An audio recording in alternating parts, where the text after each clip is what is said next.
बरसाने में, जहाँ विराजे राधा रानी। ओ मेरो मन लाग्यो बरसाने में, जहाँ विराजे राधा रानी। मेरो मन लाग्यो बरसाने में। भुजा उठा के करताल बजा के गाओ, बोलो वृषभानु दुलारी की।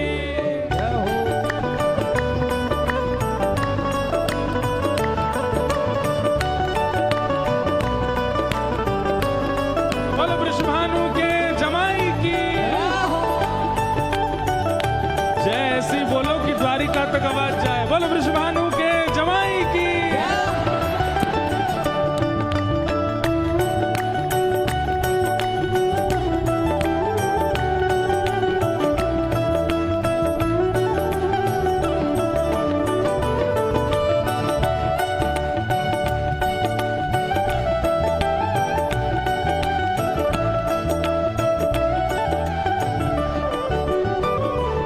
मुझे दुनिया से नहीं कोई काम, ओ मुझे दुनिया से नहीं कोई काम। मुझे दुनिया से नहीं कोई काम। ओ मुझे दुनिया से नहीं कोई काम। क्यों? ओ मैं तो रटू राधा राधा नाम। ओ मैं तो रटू राधा राधा नाम। ओ मैं तो रटू राधा राधा नाम। मैं तो रटू राधा राधा गा भाव से। ओ जय राधे राधे, जय राधे राधे, श्री राधे राधे, श्री राधे राधे, वृषभानु दुलारी, जय राधे राधे, बरसाने वारी, जय राधे राधे, जय राधे राधे, जय राधे राधे, श्री राधे राधे। श्री राधे राधे। मुझे दुनिया से नहीं कोई काम।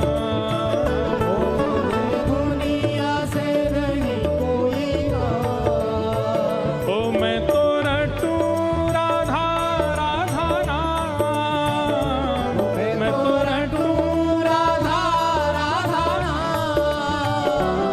दर्शन करूं सुबह शाम। ओ दर्शन करूं सुबह शाम।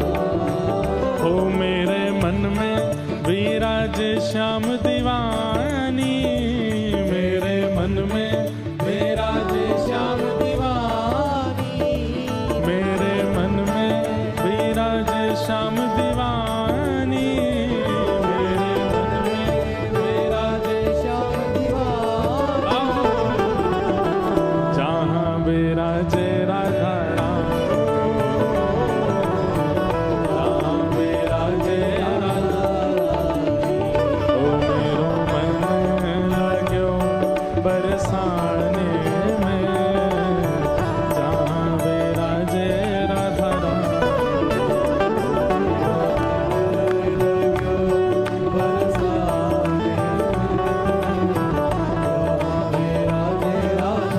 श्री राधा रमण लाल की।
गर्जना करके बोलनी चाहिए, भुजा उठा करके बोलनी चाहिए। उठाओ भुजा।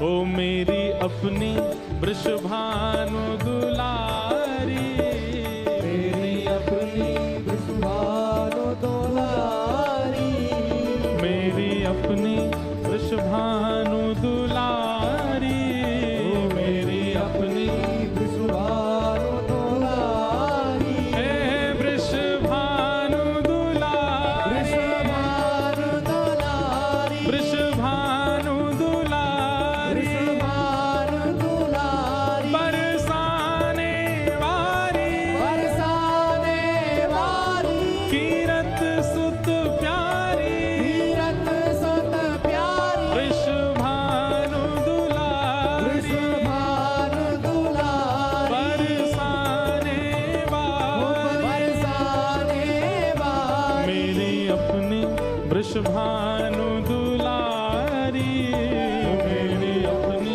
वृषभानु दुलारी, जहाँ विराज राधा रानी,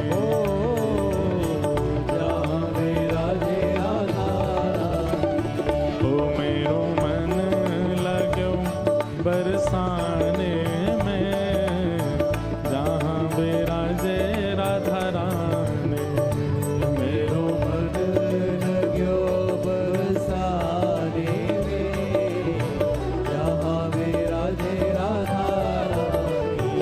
हे वृंदावन में, राधे राधे, वृंदावन में, राधे राधे, गोवर्धन में, राधे राधे, नंदगांव में, राधे राधे, नंदगांव में, राधे राधे, गोकुल जी में, राधे राधे, गोकुल जी में, राधे राधे, सब मिल गावे राधे राधे, बरसाने में, राधे राधे, जतिपुरा में, राधे राधे, कामवन में, राधे राधे, जय राधे राधे, राधे राधे, सब निधिवन बोले, राधे राधे, सब भाव से बोले, राधे राधे, सेवा कुंज में, राधे राधे, बाके बिहारी, राधे राधे, राधा रमणा, राधे राधे, राधा वल्लभ, राधे राधे, मदन मोहन जी, राधे राधे, गोपीनाथ जी, राधे राधे, गोवर्धन जी, राधे राधे, गोविंद देव जी, राधे राधे, जुगल बिहारी, राधे राधे, राधे राधे, राधे राधे, जय राधे राधे, राधे राधे, गांधी धाम में, राधे राधे, गांधी धाम में, राधे राधे, द्वारिका में, राधे राधे, द्वारिका में, राधे राधे, डाकोर में, राधे राधे, सब मिल गावे राधे राधे, नारायण सरोवर, राधे राधे, गांधी धाम में, राधे राधे, जय राधे राधे, राधे राधे, जय राधे राधे, राधे राधे, जय राधे राधे, राधे राधे, जय राधे राधे, राधे राधे, जय राधे राधे, राधे राधे, जय राधे राधे, राधे राधे, जय राधे राधे, राधे राधे, जय राधे राधे, जय राधे राधे, जय राधे राधे, जय राधे राधे, जय राधे राधे, जय राधे राधे, जय राधे राधे, जय राधे राधे, जय राधे राधे, जय राधे राधे, जय राधे राधे, जय राधे राधे, जय राधे राधे, जय राधे राधे, जय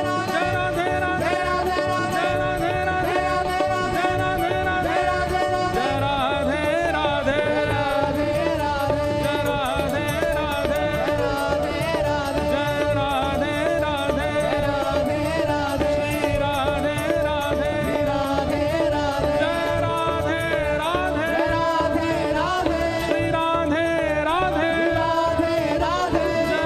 राधे राधे, श्री राधे राधे, जय राधे राधे, श्री राधे राधे, जय राधे राधे, श्री राधे राधे, जय राधे राधे,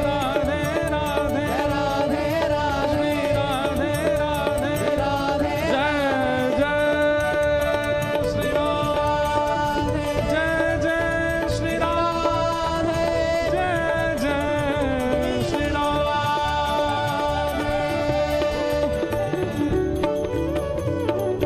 बोले वृषभानु दुलारी की। क्यों करते हैं हम राधे राधे कीर्तन? और ये सब भजन कीर्तन का आवश्यकता क्यों है? ये नृत्य करने के लिए, गाने के लिए, ताल बजाने के लिए तो ठीक है, पर मूल रूप से हम में जिनका हम कीर्तन करें उन जैसा स्वभाव चित्त में आ जाए, उन जैसा गुण चित्त में आ जाए, इसलिए ये कीर्तन है। ऐसी हमारी किशोरी जी भोली हैं, सीधी हैं, सरल हैं, सहज हैं, और सब सखियां बचाती रहती हैं। ठाकुर जी फिर भी अपनी चतुराई से, अपनी लीलाओं से किशोरी जी के, अच्छा इससे करते क्या है ठाकुर जी कोई किशोरी जी का, बल्कि हम सब के बीच इन लीलाओं के द्वारा ठाकुर जी प्रकट कर रहे हैं कि कैसी किशोरी जी भोली हैं और आप कितने निष्ठुर होकर उनको पाना चाहते हो, कैसे पाओगे। उनके लिए तो वैसा ही सरल बनना पड़ेगा, सहज बनना पड़ेगा। हम लोग बहुत कठोर हृदय वाले हैं बंधुओं, हम कैसे पाएंगे उनको। इसलिए ये लीलाएं गवा रहे हैं ठाकुर जी आचार्यों के मुख से कि इन लीलाओं को सुन के आपके चिंतन में ये भाव आवे कि इतनी सरल, सहज और ऐसे स्वभाव वाली हमें कैसे मिलेंगी। आज गदाधर पंडित पर कृपा हुई और श्रीजीव गोस्वामी पाद ने उनको आज्ञा कर दी, जाओ अब क्या करना है, बोले वृंदावन में ही रहो और नित्य एक नियम का पालन करो। बोले क्या? चाहे लोग आवे चाहे ना आवे, तुम रोज कथा सुनाया करो, क्योंकि तुम्हारी वाणी में ये सामर्थ्य है, तुम्हारी वाणी में साक्षात श्री युगल सरकार विराज रहे हैं। तुम्हारी वाणी को जो सुनेगा उसके चित्त में अगर वो जरा भी प्रेम रस का आदि हुआ होगा तो उसके चित्त में प्रेम प्रकट हो जाएगा। भाई जिस भूमि पर जरा सी भी जो ऐसी भूमियां होती है ना कि एक बीज भी गलती से पड़ जाए तुरंत उपज जाता है। हम लोग तो बंजर हो चुके हैं, हमारे अंदर तो कितने वो रस डाल दे हो, कितने वो कथा सुना दो, कुछ नहीं फर्क पड़ता। पर उपजाऊ कई ऐसे होते हैं, वो बड़े उपजाऊ होते हैं, उनका हृदय उनकी बुद्धि ऐसी उपजाऊ होती है कि वो जरा सी बात सुन लें आचार्यों की तो उससे कल्याण हो जाता है। और कई ऐसे बंजर होते हैं, उनको खूब मारपीट के सुनाते रहो फिर भी नहीं सुधरते, अपने स्थिति और अपने व्यवहार से कभी बाज नहीं आते। उपजाऊ बनिए, आचार्य कहें और तुरंत वो क्रिया हो जाए। और उन सब के लिए कथा सुनो, उन सब के लिए नाम जप करो, उन सब के लिए नियम बनाओ, उन सब के लिए तीर्थ जाओ, धाम में जाओ, नाम का आश्रय, लीला का आश्रय, धाम का आश्रय, रसिकों की शीत प्रसादी का आश्रय, कितने आश्रय। उनसे कह दिया कि जाओ अब तुम रोज कथा सुनाया करो, लोग आवे ना आवे इससे तुमको चिंता नहीं होनी चाहिए, कथा सुनाओ।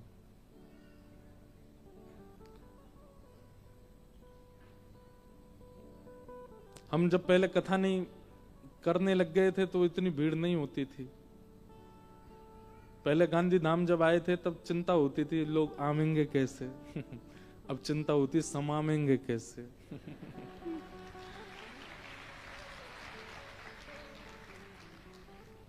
अब तो देखो कहाँ बेचारे बाहर खड़े हैं, कोई बाहर से कह रहे नेक दिखा दो भीतर, कोई कह गेट ही खोल दो आवाज ही आती रहेगी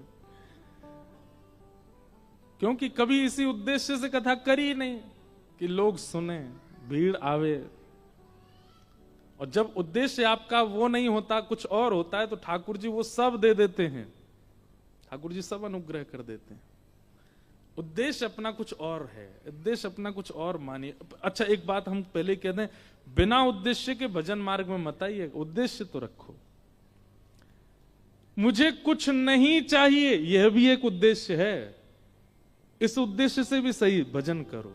मुझे ठाकुर जी से कुछ नहीं चाहिए, मुझे उनसे कुछ कामना ही नहीं है, ये भी तो एक उद्देश्य है। इसी उद्देश्य का नित्य चिंतन करके नाम जप करो। उद्देश्य तो होना चाहिए, पर वो संसार के इच्छाओं की पूर्ति वाला नहीं होना चाहिए बस। तो गदाधर जी को आज्ञा कर दी, अब तुम रोज कथा किया करो, क्योंकि तुम्हारी वाणी इतनी श्रेष्ठ है, तुम्हारी वाणी में साक्षात प्रिया प्रियतम विराज रहे हैं। तुम्हारी वाणी कोई सुनेगा, गलती से उसके कान में पड़ेगा, अगर वो उपजाऊ होगा तो उसके अंदर प्रेम रस प्रकट हो जाएगा। और गुरु आज्ञा मान ली, कह दिया सब छोड़ो, वृंदावन बस जाओ और नित्य ठाकुर जी का यश गाया करो। गदाधर जी सब छोड़ के वृंदावन बस गए और नित्य कथा सुनाते हैं, नित्य कथा कहते हैं। हमारे वृंदावन में एक गांव है, उसका नाम है बुरझा। बुरझा वहां के एक व्यक्ति, उन्होंने अपने जीवन में ऐसा कोई पाप नहीं था जो नहीं किया था, सब किया। खाने का हो, पीने का हो, देखने का हो, स्पर्श का हो, सारे पाप किए। लेकिन गदाधर पंडित जी की जो वाणी थी वो इतनी प्रचलित हो गई वृंदावन में, इतनी संख्या में लोग उनकी कथा सुनने जाते थे, इतनी भीड़ होती थी उनके प्रवचन को सुनने के लिए, सब जगह यश फैलने लगा। दूर दूर के गांवों से लोग आते थे, भाई वृंदावन में गदाधर भट्ट जी कथा करते हैं, उनकी कथा सुननी है। तो एक दिन उनके सब मित्रगण भी बोले, भैया हम तो आज खेलेंगे नहीं, हम तो आज कुछ करेंगे नहीं, हम तो आज वहां जाएंगे उनकी कथा सुनने के लिए। तो उसने कहा, बोले तुम लोग यार आजकल जो हम लोग यहाँ बैठक होती थी हमारी पीपल के पेड़ के नीचे, कुछ पीते थे, कुछ खाते थे, थोड़ा हास उपास करते थे, आजकल बैठते नहीं हो, सब लोग जाते हो, ऐसा क्या है उनकी कथा में? बोले तू भी चल एक बार सुन के आ। तो मन चले, बिल्कुल विषय वासनाओं में युक्त पहुंच गए कथा में, पीछे जाके बैठ गए। परखिया भाव से गए थे, परखने गए थे। जैसे ही पहुंचे, श्री गदाधर भट्ट जी के मुख से प्रेम रस की चर्चा चल रही थी, और वो सुनते सुनते वो देख तो रहे थे गदाधर जी को, देख तो रहे थे मंच को, लेकिन देखते ही देखते व्यास अंतर ध्यान हो गए, व्यासपीठ अंतर ध्यान हो गए, साक्षात लीला प्रकट होने लगी। उनको दिखने लगा कि श्याम सुंदर वो खड़े हैं, ये जो गदाधर जी बोल रहे हैं वो प्रत्यक्ष उनको दिखने लगा सन्मुख। अब तो ऐसा चस्का लगा उनको कथा का, अब तो वो नित्य जाने लगे। और नित्य जाते जाते स्थिति ऐसी कि अपने सारे विषय भोग सब छोड़ छाड़ दिए, रोज जाते और कथा श्रवण करते। अब तो सबसे आगे बैठने लगे, कथा सुन के कोने में बैठ जाते आगे और नेत्र बंद करके बैठते, पूरी कथा श्रवण करने के बाद ही उठते। ऐसा उनका समर्पण हो गया। इन सब कारणों से एक स्थिति हुई, क्या कि अब परिवार का जो व्यवहार निभाना चाहिए था वो निभा नहीं पाते थे। वो जो श्रोता सुनते थे कथा, परिवार में कोई उत्सव होता, परिवार में कोई ब्याह होता, परिवार में कुछ होता, तो वो बचने का ही प्रयास करते। जाते तो थे लेकिन इतना इन्वॉल्वमेंट उनका होता नहीं था, क्योंकि भाई भक्ति चित्त में आएगी तो आप व्यवहार से थोड़े तो हट जाओगे, ये तो निश्चित है। इसलिए जिसको व्यवहार करना हो या व्यवहार प्रिय हो, भक्ति मार्ग में ना आवे, क्योंकि भक्ति मार्ग छूट जाएगा या फिर व्यवहार छूट जाए, कोई एक ही रह पाएगा, दोनों नहीं निभ सकते। हाँ, ये होगा कि आप स्वभाव से विचार से भक्ति मार्ग के हो, व्यवहार में फिर आप नाटक ही करोगे, व्यवहार में फिर आपका नाट्य चलेगा। बोलनी तो नहीं चाहिए पर हमारा भी ऐसा ही स्वरूप हो गया है। अब वैसे तो घर जा नहीं पाते 2-2 महीना तक, लेकिन अब जब जाते हैं और घर के संबंधियों में कुछ कहीं आना जाना होता है ना, तो फिर वो बहुत व्यवहार ही चलता है, नाटक ही चलता है, क्योंकि हृदय से तो वो निकलता नहीं, तो फिर वो रहने के लिए संसार में थोड़ा नाटक करना पड़ता है। ब्याह में नाचना भी पड़ता है घोड़ी के आगे, वाह, दुल्हा की बलैया भी लेन पड़ती है। मन तो होता है कि लग ना रो ने को बढ़िया सो, लेकिन कहा कर लेनी तो पड़ेगी। और जिन जिन के ब्याह निकले होंगे पिछले साल, वो सुन रहे होंगे तो कहेंगे अच्छा दाढ़ी को यूं। लेकिन भैया इसमें हमारा कोई काम नहीं, ये तो भक्ति का स्वरूप है कि वो फिर व्यवहार में आपको ज्यादा निपुण रहने नहीं देगी, वहां तो फिर नाटक ही करोगे आप वास्तविकता से नहीं कर सकते। तो अब वो श्रोता रोज गदाधर जी कथा सुनते, अब वो परिवार के प्रति उनका ज्यादा मन लगता नहीं था, करते थे पर व्यवहार नाटक जैसा होता था उनका। पत्नी कहती मेरे भाई का ब्याह है चलो, जाते, अरे तुम बैठे हो सब नाच रहे हैं तुम भी नाचो, तो थोड़ा बहुत नाचते, लेकिन चिंतन में ये रहता कि वृंदावन होता, गदाधर जी की कथा सुन रहा होता, कितना आनंद आता। ये कहाँ व्यवहार में फंस गया। अभी पहले तो व्यवहार छूटा, अब धीरे धीरे इंद्रिय सुख भी कम होने लगा। पहले तो पत्नी को बोलते थे भैया ऐसा भोजन बनाओ, ये करो वो करो, अब पत्नी जो दे दे वो स्वीकार है। पत्नी जानबूझ करके ऐसा करती, कभी कभी नमक ही नहीं डालती कि बोले कि नमक डालो, वो देखती है कि पूरी थाली साफ हो गई, पा लिया, बोले ही नहीं एक बार भी। पूछा कैसा था प्रसाद, बहुत बहुत बढ़िया, जैसा रोज बनता वैसा ही था। अब उनकी जीव स्वाद की आदि नहीं रह गई है। पत्नी पहले से विचार करके रखती, आज ही आएंगे इनसे लड़ूंगी जबरदस्ती, लड़ाई हो किसी बात पे। बहुत दिन हो गए लड़ाई नहीं हुई है घर में, ये भी एक चिंता का विषय हो जाता। अब लड़ते नहीं है हमसे, आए तो लड़ने लगी किसी बात पर। देवी तुम क्या चाहती हो ये बताओ। बोले मैं चाहती हूं तुम ऐसे इतने बजे सो जाया करो, इतने बजे उठा करो, इतने बजे नहा लिया करो, मुझे इतने पैसे दे दिया करो। ये सब नियम लिख लिया उन्होंने, ठीक है रोज ऐसा ही होगा, इतने बजे उठ जाऊंगा, इतने बजे सो जाऊंगा, तुमको जो चाहिए वो दे दूंगा। पत्नी बोली ये क्या हो रहा है। इसके साथ साथ कई निज जो दंपति जीवन में आवश्यकताएं होती हैं उनसे भी वो विमुख होने लगे। पत्नी स्पर्श से भी दूर रहने लगे,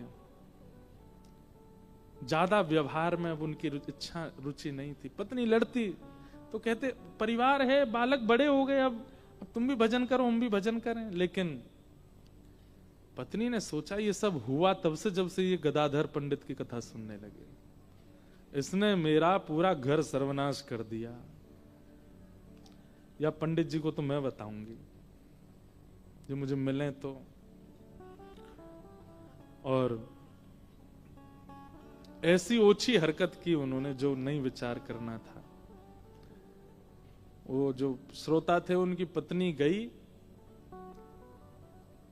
और उसने कहा कि अगर गदाधर पंडित के ऊपर कोई कलंक लग जाए भरी सभा में, वो मेरा पति वो देख ले तो इसके मन से उनके प्रति श्रद्धा खत्म हो जाएगी और हमारा जीवन जो है वो फिर पहले जैसा हो जाएगा।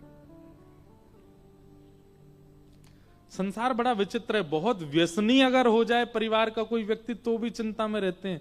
और कई बार प्याज लहसुन छोड़ देता है तो घर के लोगों को चिंता हो, महाराज जी ये तो देखो ऐसा हो गया है, बिल्कुल कुछ खाता ही नहीं है, आप इससे कहा करो, इसको हॉस्टल जाना है पढ़ने के लिए, इसको विदेश में पढ़ना है, थोड़ा तो खाया करे।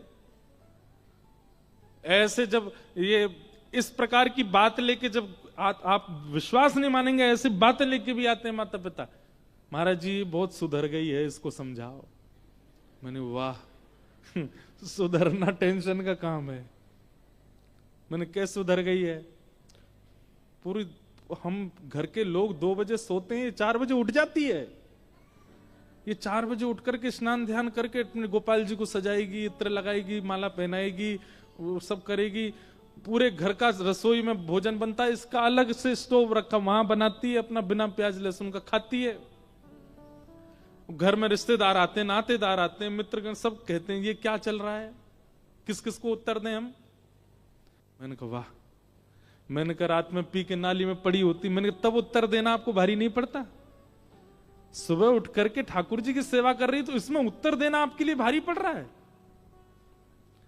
यही तो कलिकाल है। कलयुग में किसी समय में व्यसनी होना चिंता का विषय होता था, और ये कलिकाल है कि आज सुधरा होना एक बहुत चिंता का विषय।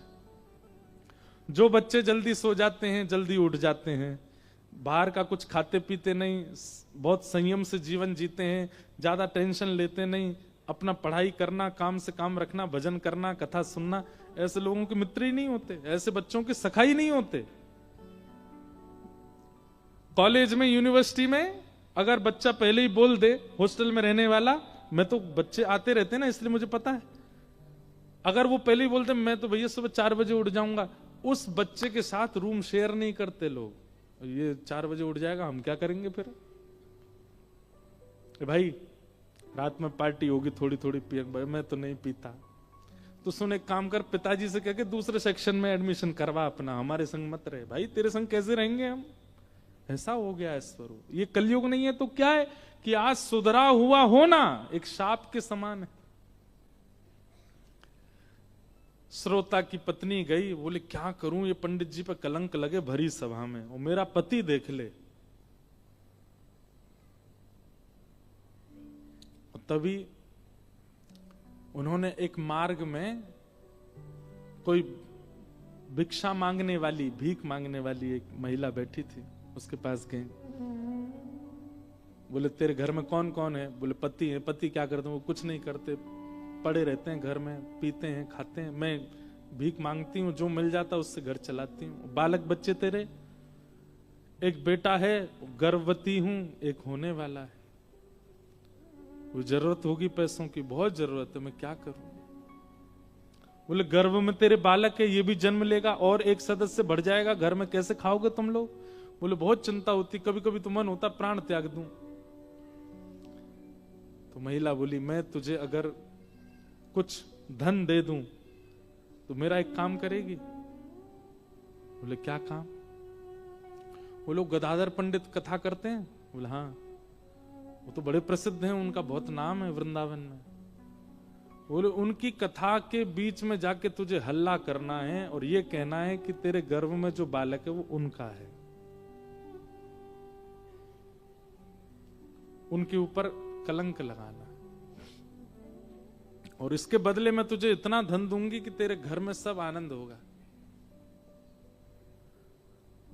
मरता क्या नहीं करता, व्यक्ति के ऊपर जब मृत्यु मंडराती है तो वो सब करने पे आदी हो जाता है।